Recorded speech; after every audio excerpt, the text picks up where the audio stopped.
Muhtarın orada meşgul olsun.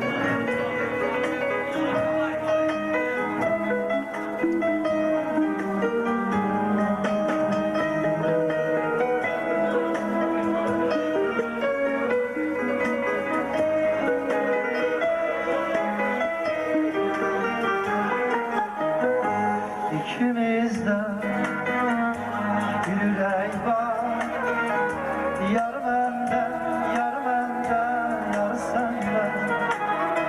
Sevgi adlı bir ağacın, bu da benden, bu da benden, yarı senden.